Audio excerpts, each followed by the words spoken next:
Thank you so much for tuning in to Bite Live 2020 for the first ever She Takes Over talks. My name is Nicola Kemp and I'm Editorial Director of Creativebrief. We all know diversity is the key to creating compelling creative work that delivers commercial success and cultural relevance. Yet we also know that too much of our industry is still presented through a homogeneous male lens. With this in mind, we are so proud and grateful to have the first of Adam and Eve DDB's speaker series, She Takes Over Talks, as part of Bite Live 2020. Because in a year like no other, and I think that's probably an understatement, showcasing and amplifying the creative work of women has never been more vital. Now, it's no secret that the coronavirus crisis is disproportionately impacting women in our industry. 1 in 4 women are considering downshifting their careers or leaving the workforce altogether due to the crisis. This devastating research from McKinsey and Lean In underlines why now is the time for men to step up and show up to push for progress on gender equality in front of and behind the lens. So a huge thank you to Adam and Eve DDB and Clear Channel for allowing us to host this necessary discussion as part of Bite Live. So I have a brilliant panel with me today, so I'm just going to introduce them. So Daisy Cool, and I think it's very easy to see who Daisy is because she is a composer and she's got some lovely set design with lots of music behind her today. And she's a composer and saxophonist who has toured Europe as a jazz and session musician, appearing on international radio and television alongside artists such as Lady Gaga and Beth Ditto. Alongside guitarist and composer Tom Nettleship, she co-founded music and post-production sound company 222, creating music for film and media. Daisy is a member of the Alliance for Women Composers and Women in Film and Television.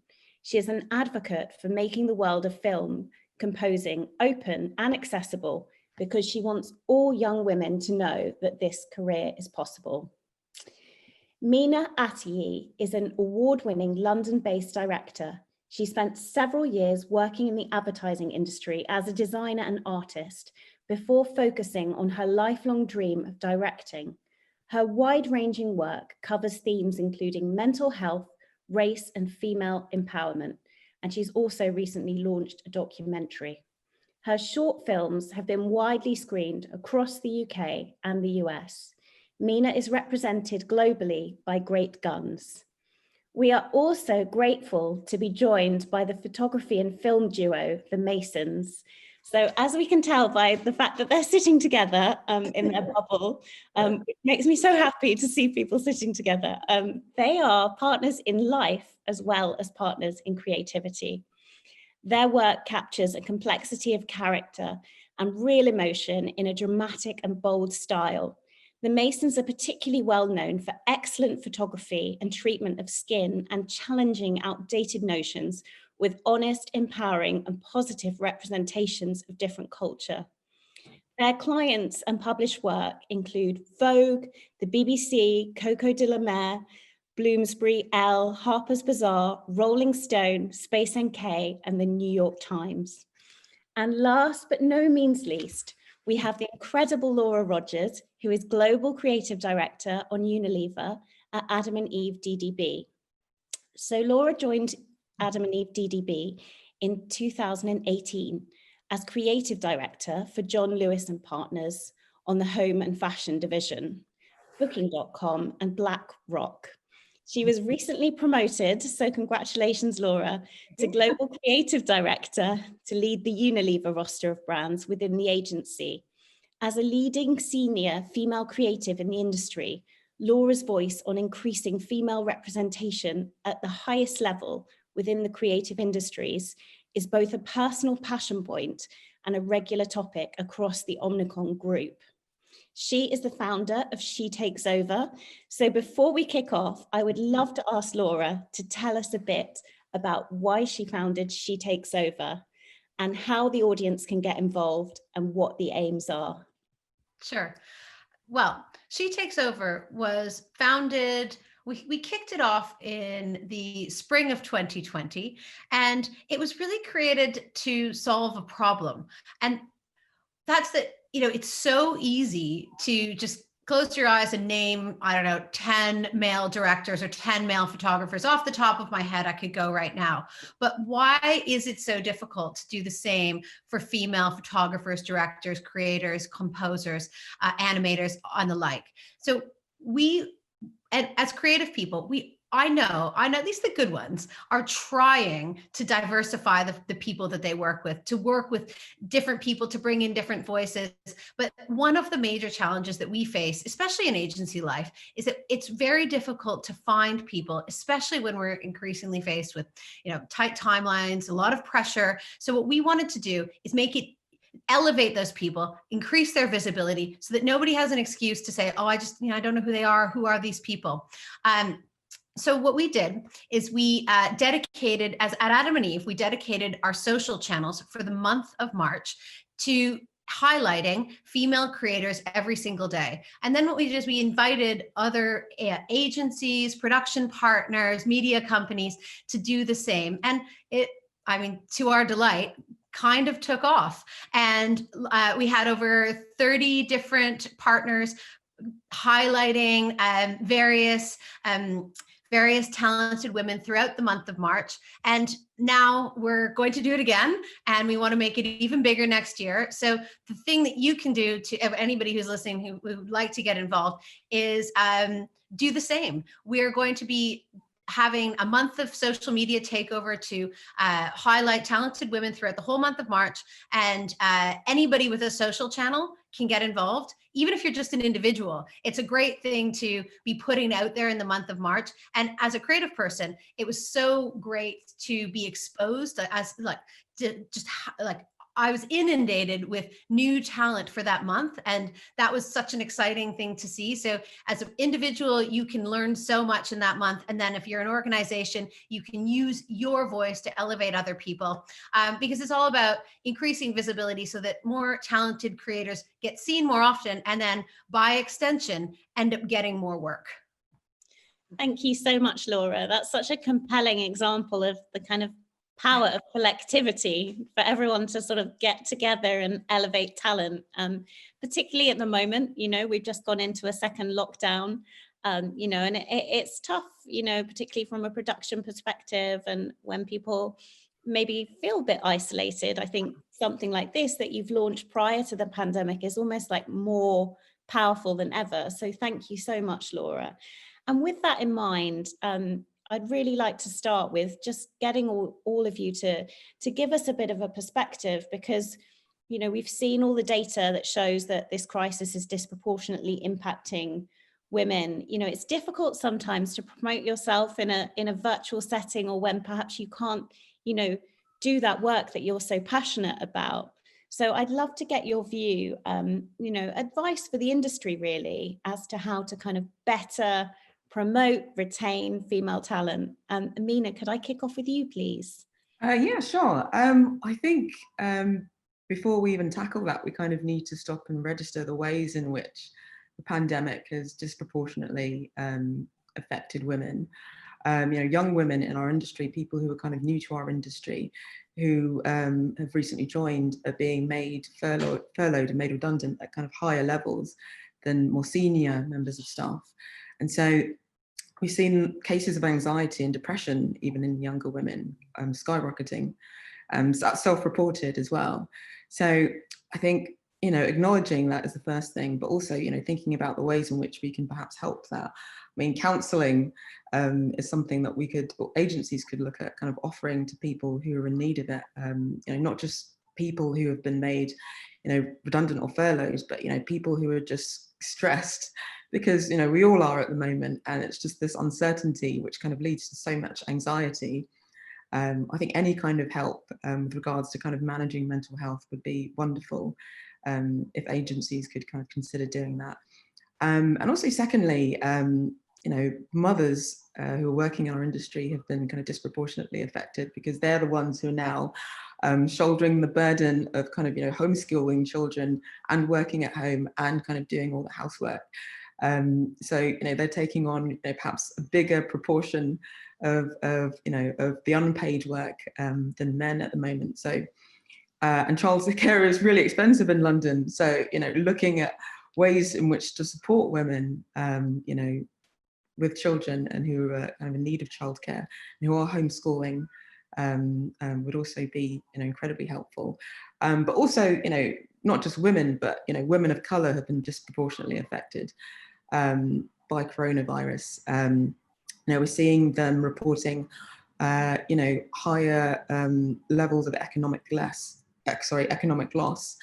and financial hardship and mental illness than their white counterparts. So I think specifically looking at this group of women who we know statistically are perhaps in a more precarious situation, and kind of looking at ways in which we can retain those people specifically be something that perhaps agencies could consider. Yeah, so those are my thoughts at the moment. I don't know what everyone else thinks. Yeah, thank you so much. I think that's so interesting to sort of think about the tangible support and the absolutes, like the kind of failure to see childcare as infrastructure has had such a devastating impact on mothers in the workplace, particularly. Thank you for also like really highlighting mental health as a strong theme that we should really look at.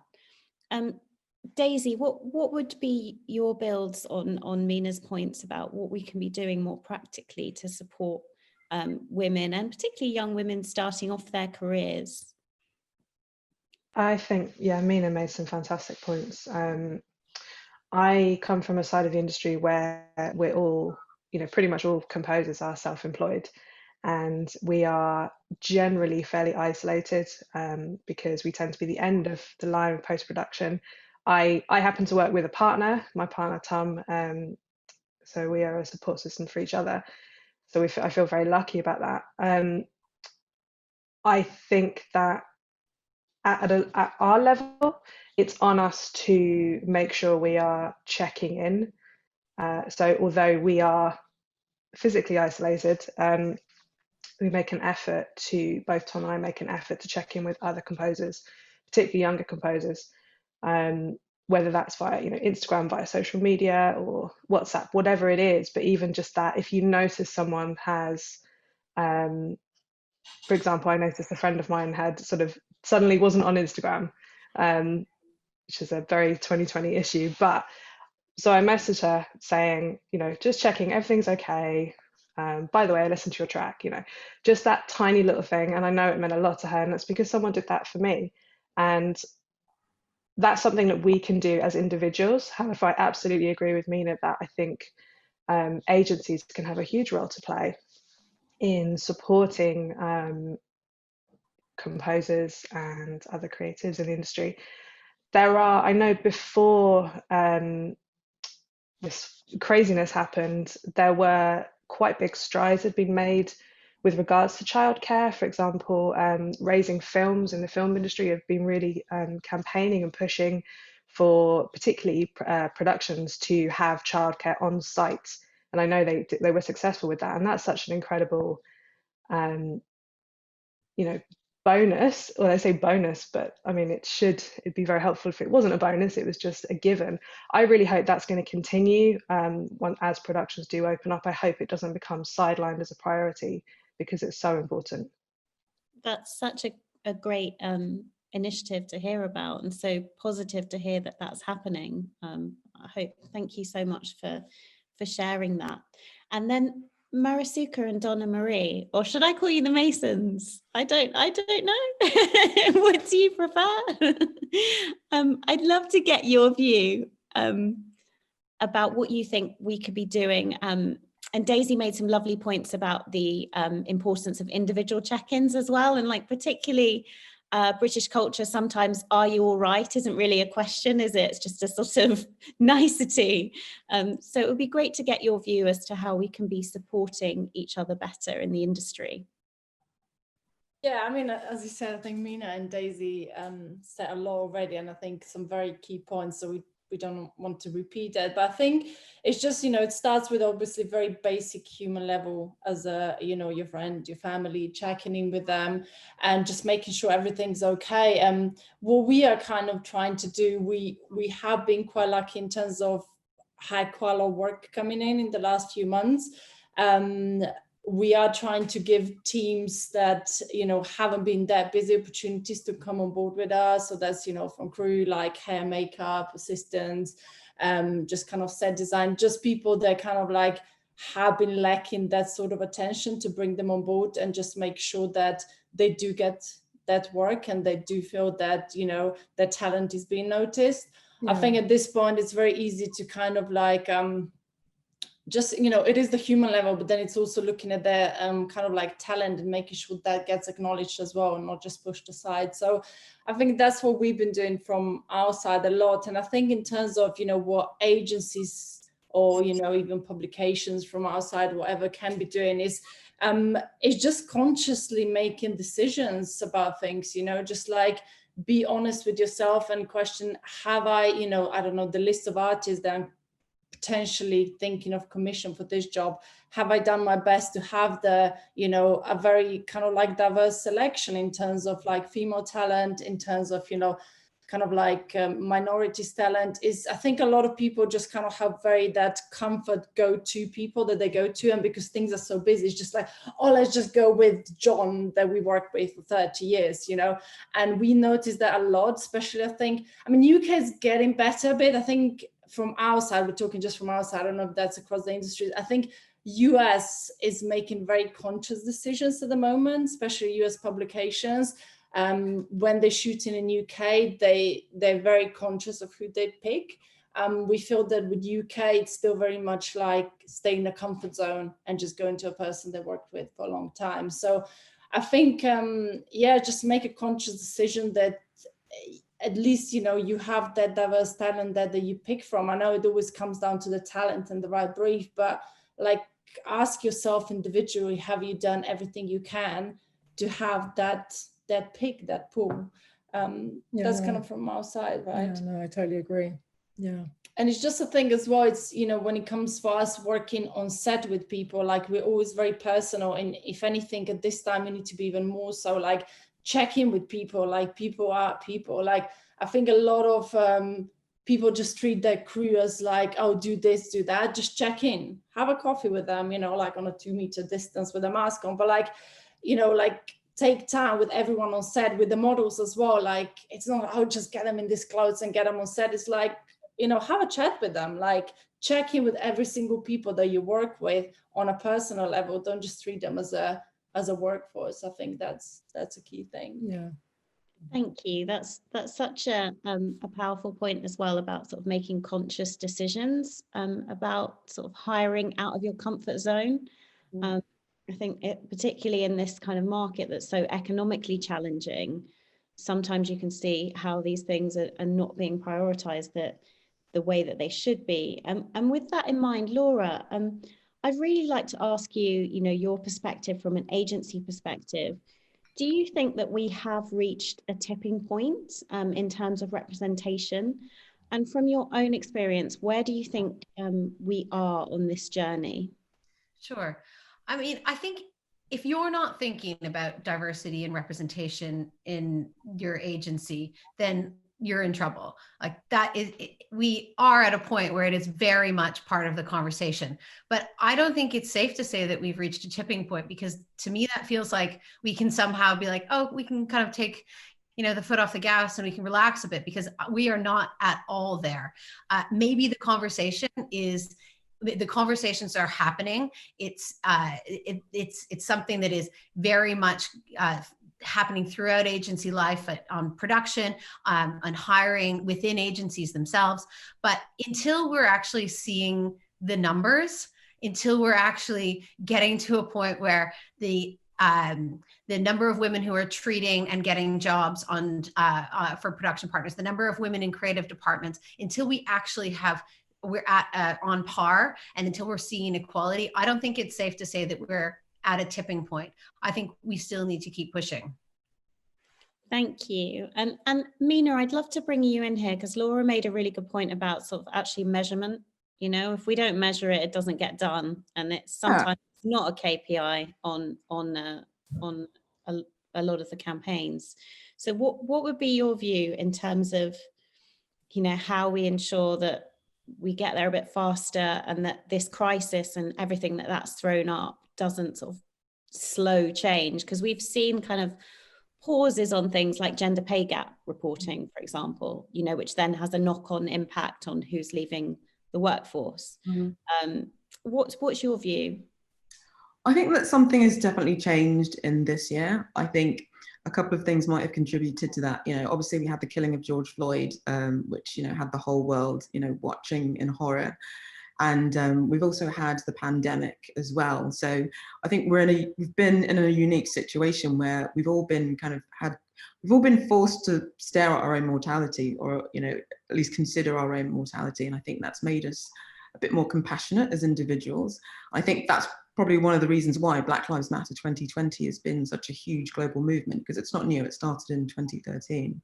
So I think that something is definitely shifting now, but I do think that we've got quite a long way to go. I think in the creative industries in particular, I think what we've got is sort of what I call a liberal kind of arrogance, I suppose. I think that, especially in the UK as well, I think we have a lot of trouble discussing race and gender and equality. It's something that we don't really like to talk about.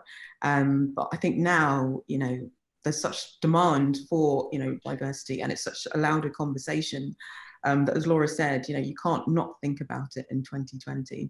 But I think what we need, you know, equality in terms of figures. I think agencies are kind of realizing that, you know, having one or two Black or brown people doesn't make you a diverse workforce. You know, you need to look at, you know, where in seniority are these people? Are they being given the same access to opportunities to rise and to reach senior levels where they make, you know, where they can make real, you know, long-standing change? But all these conversations are happening, which I think is wonderful. But I think we've got a long way to go. And I think what's different in particular about this year is, right, so I made a film recently called Black Creative, which is a documentary which looks at race in the advertising industry. And in it, I talked to Trevor Robinson, who's the owner of Quiet Storm. And, you know, he's been talking about the need for our industry to diversify for decades now. So, you know, he's almost sick of having this conversation because he's been screaming about it for so long. But you know, what we're realizing now is that it's not just Black people or brown people in agencies who are talking about it. It's become a much bigger conversation that everyone is being part of. And so the fact that that's even happening, I think, is a wonderful thing. But I think it's going to take years, you know, if not decades, until we reach the point where it's not something that you need to mention because it's just the norm. So I think I'm optimistic. But I do think we have a long way to go. Thank you. Have I just frozen? You're back with us. I think your point around liberal arrogance is really a powerful one, and also, you know, the fact that this notion that we've got a long way to go, but I think particularly for younger creatives, you know, maybe they're not going to get that opportunity in this climate, which is kind of brings me on to Marasuka and Donna Marie, because obviously, you know, She Takes Over is all about elevating brilliant creative talent, and there is so much brilliant creative talent in our industry. And what do you think is sort of the key to building your career in these challenging times? Like you mentioned, taking time out with people on set. But we've seen quite a lot of interesting comment and discussion about how difficult it is to mentor young people in this kind of remote setting, and obviously, you know, the mental health aspect of this lockdown, this second lockdown. What do you see as key to sort of, as individuals, kind of building creative talent and personal brand in this kind of challenging market? I think to be honest, it is a very tough time. Like, and you know, if for us as well, when everything started, it was like, oh my God, like I think for every single person in this role was like, it's a change. But I think, and it's probably easier said than done, but that would be our advice, how we dealt with it, is just step away from everything and just maybe like rediscover yourself. I think take this time, and I know it's hard with, you know, like financial pressures and everything, but just take time to really kind of like reflect on yourself and kind of like self-love. I think that's very essential, because I think if you don't have that foundation, it's very difficult to do anything. And to be honest as well, like another thing is just don't lose your creativity in this time. Don't think because, you know, I don't necessarily have a job that you can't create. Just create, like find your niche and find what you're passionate about even more so, and push it and stick to it. And I think that's really important, and that will give you energy as well, and that will give you like a motivation to move forward. I think that would be our advice, and just kind of like stay true to who you are, really. Yeah, I think these times are testing times, and I think, you know, us as creatives, you know, you have to create, as Mariska said, you have to believe in yourself, you know, taking what's going on around you. As Mariska said, self-love, keep talking to people, but keep being creative, you know, trust in yourself and trust in how you feel about things, and just see what you can learn from this situation, you know, and then eventually show the world what you've learned or what's helped you create more to show the world. So yeah. And I think it can be quite tricky, like, because even for us, it's, you know, we have very limited amount of people on set allowed now. So before we would bring a lot of trainees and, like, you know, show them and get them credits and expose them to things. Well, now it's very hard. It's, you know, like our producers just like, no, you can have that many people and that's it. And you hardly squeeze your essential team in. So it is hard to do that, to give people actual physical opportunities to do that. But we kind of like tend to take time to, you know, have a phone call with them or Zoom call with them and kind of mentor them through that. But it's just like, I think people just need to create and believe in what they're doing. And there's a lot of channels out there now. Like, you don't have to be, you know, from outside publishing a magazine or like do this, do that. Like, you have your own channels, you have Instagram, you have like loads of different other platforms that you can push your work out there. And I think, you know, it's advice in general, just not in this time, is like, know your story behind your work. You know, like if you're just creating for the sake of things looking good, because obviously we're very visual people, it's not enough. Like you will never get to where you need to go. Like you need to know what your story is. You need to tell, you know, your message, and you need to shape that, and then kind of like get very comfortable in that craft. But I think that's very key. Yeah. From where we sit in, like that's how we see things. How we see things. Yeah. That's such a powerful point about the proliferation of different channels we have to be creative. And it's, you know, there are some new creative opportunities and silver linings. We've certainly seen like a lot of brands, individual creatives stepping up and really delivering like really powerful messages in the midst of this crisis. What's your view on that, Daisy? I mean, what have you seen any silver linings? Obviously, the ability, you have your creative tools at your disposal right behind you, even though, you know, we don't necessarily have a lot of audience participation, and a lot of people have been talking to me about where they get their energy from, and that can be quite difficult, you know, as creative people, as composers, that get their energy from an audience, or from other people. Like what's your view on keeping creative and the silver linings? I'm a passionate believer in community and collaboration, and I think something that did start prior to this year. I saw a big sort of rise in community connections. So there are various platforms, whether it's the Alliance for Women Film Composers, which opened a UK branch at the beginning of this year, or something like Free the Work. There's been a real rise in a sense of community, and that I see that a lot online, where people are really actively sharing each other's work, which I think is really beautiful. And I think that's such an important thing that we can do, both for your friends, but also something that I became very aware of was how much of an effort I was making to widen my search when I was sharing other people's work. So that's something I've really tried to do this year. And the other thing that's really happened that I find really beautiful is there's been a rise in collaboration. So obviously I work with my composer partner, so I'm very used to it, and I bang on about what a brilliant thing it is to have someone to share inspiration with, and also make cups of tea and stuff.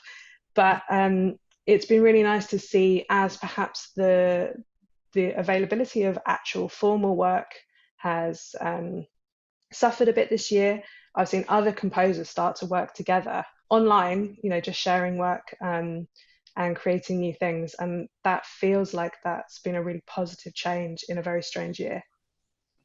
That's such a lovely point about sort of the collaboration element, and thinking more critically about how wide the pool of talent is that we're elevating. Laura, I'd love to bring you in here, because obviously She Takes Over is really very much about elevating that diversity of talent. What's been your experience of the creative silver linings of this lockdown period?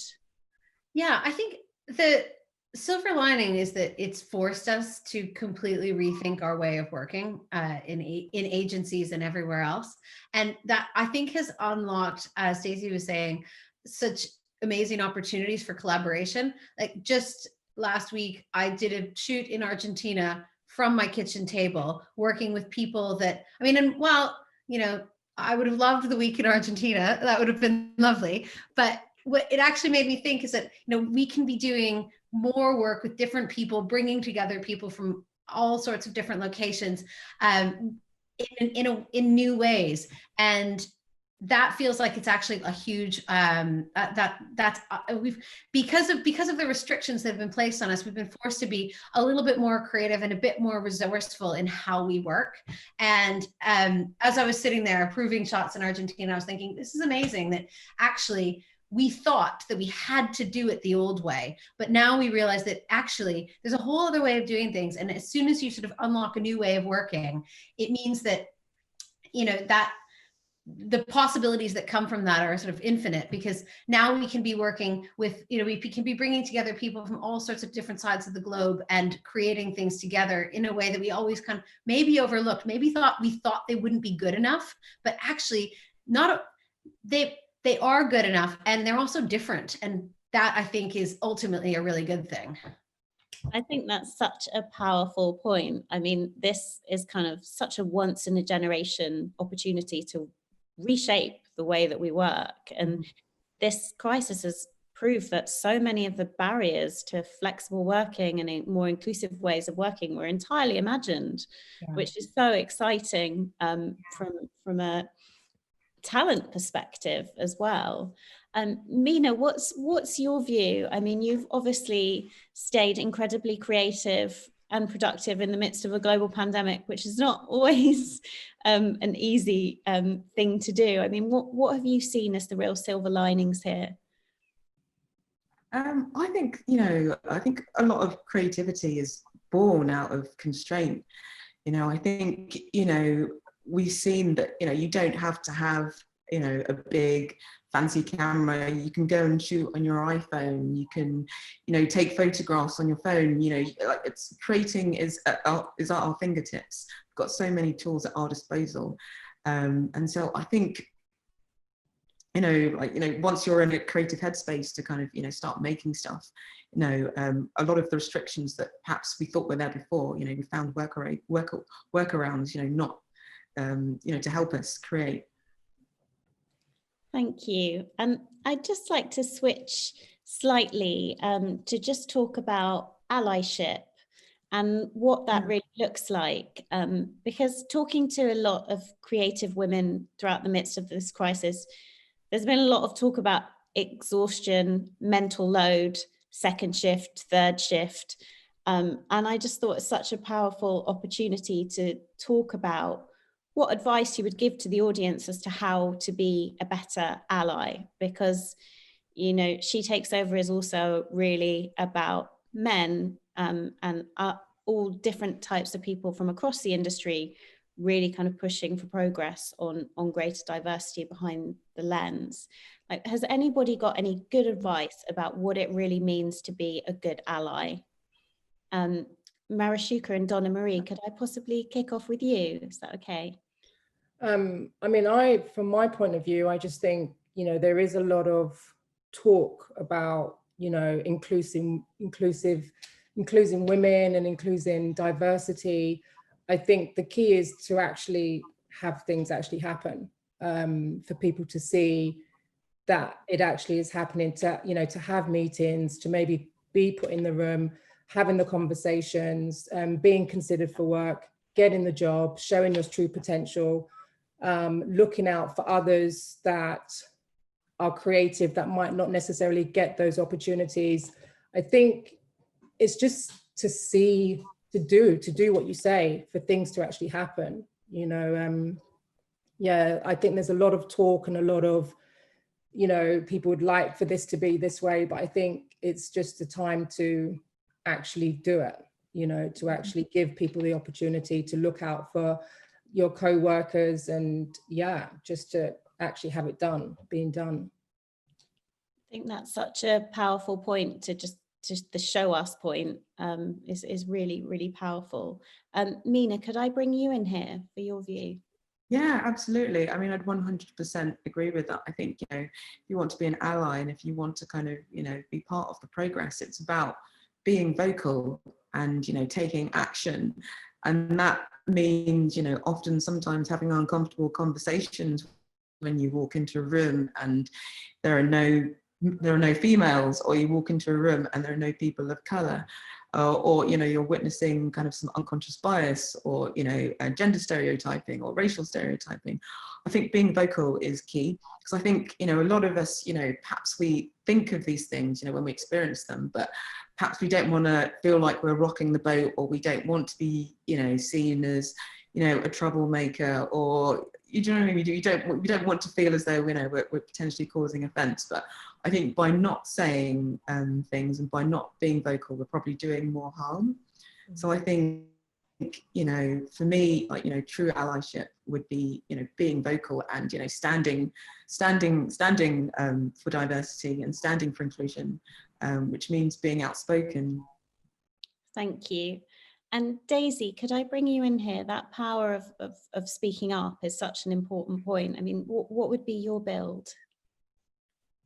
Absolutely. I mean, I couldn't agree with more with what you all said. Again, I'm very lucky I have a partner, Tom, who is obviously male, and he is really excellent at holding space or pivoting. If we're out, well, if we were out prior to this, there is often, particularly in a very male-dominated room, if we're talking about some sort of networking event, it's so often that people will turn to him for answers, and he does a fantastic job of, he will either, if he has the answer, if it's a genuine question that he can answer, he will, or he will leave space for me. And that sounds like such a tiny thing, but when you're so aware of it over and over again, it really means a lot. And I think what the points that were just made about being vocal is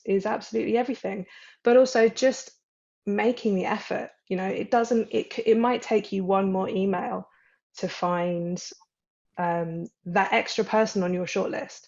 That's really not very much. And I don't really think that there's a lot of excuse anymore to say, I couldn't find you know, a woman of color. I couldn't find someone that wasn't white and male to pitch for this job. I just don't think that excuse is there anymore, because there are so many fantastic databases. I could probably Google it in 30 seconds and find you 6 databases of incredible talent. It's not difficult. Yeah, that's such. Oh, sorry, you go, Mina. Sorry, I was just going to add on, you know, on the back of that, I was, you know, going to add, you know, as well as being vocal, I think it's also about holding people accountable and calling people out, you know, when we do see shortlists that, you know, are all male, or we do see shortlists where there is, you know, no person of color, or, you know, there are no females. I think, you know, holding people accountable is going to be part of this wave of change, is going to drive that change. Because, you know, I think once people start demanding it, you know, you almost can't not react to that. You know, you can't just, you know, watch the change happen without you. You have to then also be part of that change. So I think holding people accountable, and, you know, not even just in our workplaces, I think, you know, holding brands accountable, holding, you know, films accountable, holding the media, you know, as a whole accountable is how we're going to bring about change. I think that accountability point is so powerful. Daisy, as you were speaking, I was thinking of a friend of mine who runs a media agency, and she was asked to judge in some awards, and she looked at the other judges first, and she was like, wow, like there's no women on that judging list. Went back to the organizers, and they were like, we asked all the women. Like, nobody knows in the world. But I don't think that would happen now. I think there would be more accountability, hopefully. But I always think about that. I asked all the women. It's like, no, you didn't. Send that extra email. And I think I've seen quite a lot of call outs definitely in the last 12 months. Actually, not even that, in the last 6 months, for judges particularly. And it seems insane that that's the last thing that people realize, oh, we should probably sort that bit out as well. Because we've been talking about gatekeepers forever, since the beginning of this round of this conversation. And yet that's such a classic case of a gatekeeper. If you've got an all-white judging panel, all-white, all-male judging panel. The other thing I was going to say was just about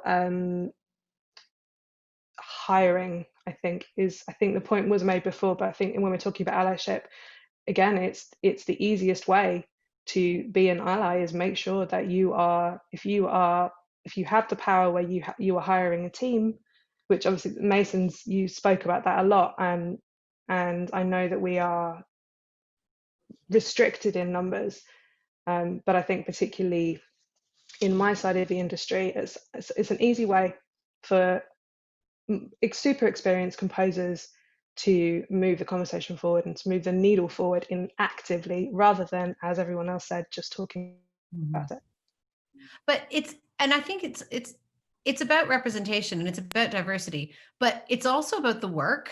Because if you keep putting the same ingredients in, the same safe pair of hands, the same directors, the same people, you get the same results out. And for me, that's how I tend to try and tackle the more difficult conversations, especially when I have an audience. And, you know, in my role in a creative department, it's still we're better than we used to be, but it's still primarily men. And I find one of the ways to open up minds to this is by reminding people that our role as creative people is to be surprising, to be different, to be showing people things that they haven't seen before. And the best way to get that is by bringing in new people and new voices. So yeah, it's definitely about diversity, but it's also about it's also about making work that isn't boring.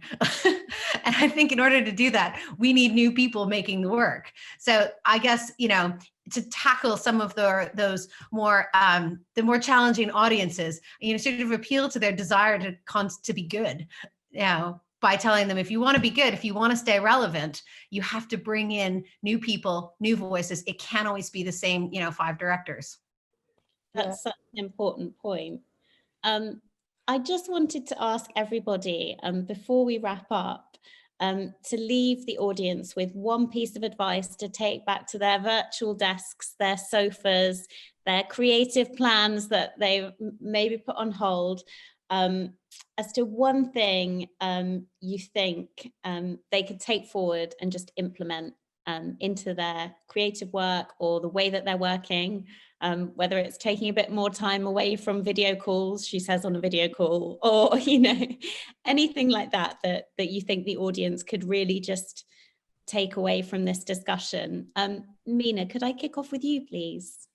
Yeah, sure. I guess for me, I think would be at this time where it feels like so much is beyond our control in terms of, you know, who we can't see, where we can't go, the things we can't do, I think it's so easy to feel overwhelmed, and that, you know, like this is all happening to us and that we have no control over our situation. But I think one thing that has really helped me was kind of taking stock and realizing that we do have some autonomy. We do have some control over our lives. And even if it's just, you know, taking 10 minutes for yourself, or even if it's just, you know, you want to create something, you know, but, you know, you're not feeling 100%, or, you know, you don't feel like you can invest the time because you've got so many other things to do, just like, you know, taking 5 minutes or 10 minutes, or, you know, like sometimes I just compose a photograph, and just spend like 5 minutes just composing a photograph, you know, just sometimes it's just taking pictures of fruit, but it just makes me feel like I'm taking control back. And I think once you kind of get that sense for yourself, it's very easy to kind of start feeding that into other areas of your life, especially now where everything feels so overwhelming. So I guess, yeah, just kind of making, getting in tune with our own autonomy during this time. That's such a great point. And Daisy, could I ask you the same question, please?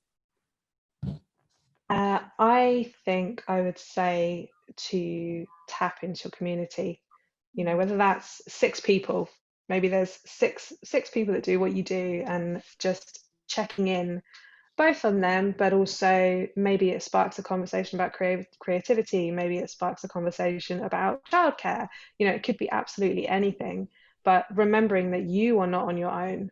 There is always a community, and maybe they just haven't reached out. It's not that they don't want to hear from you, it's not that it's not helpful for them to hear from you, maybe they just haven't, maybe you're the one that needs to bring that little corner of your community together.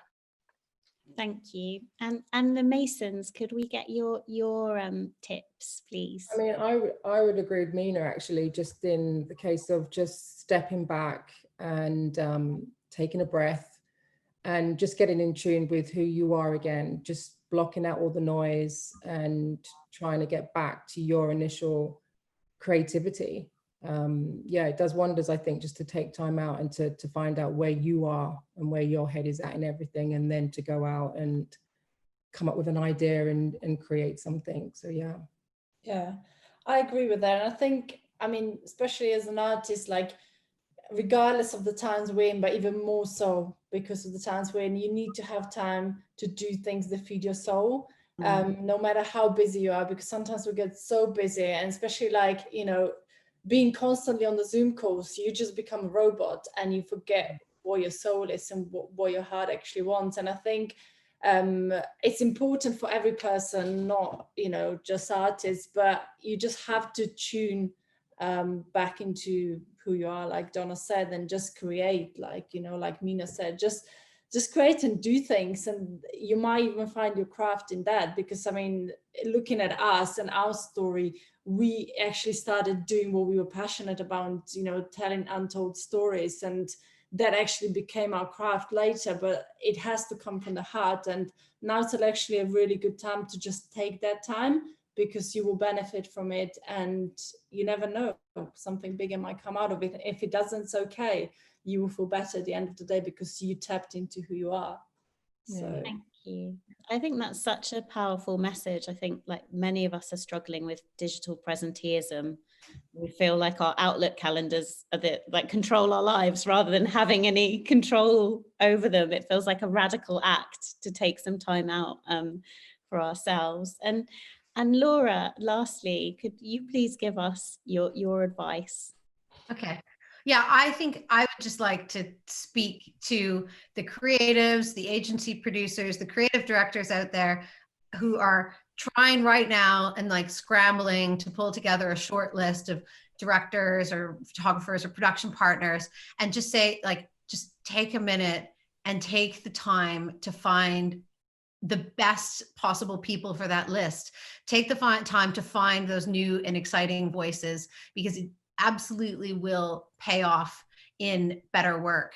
And if you don't know where to look, I guess, you know, you can You can use the hashtag She Takes Over, but there's also, I think Daisy called it out, Free the Work / Free the Bid. There's an amazing database of people there. The Alliance of Women Composers is also fantastic. And then also Equal Lens. Those are 3 places that you can go to right now to find an amazing collection of people who would be fantastic for your whatever job you've got right now.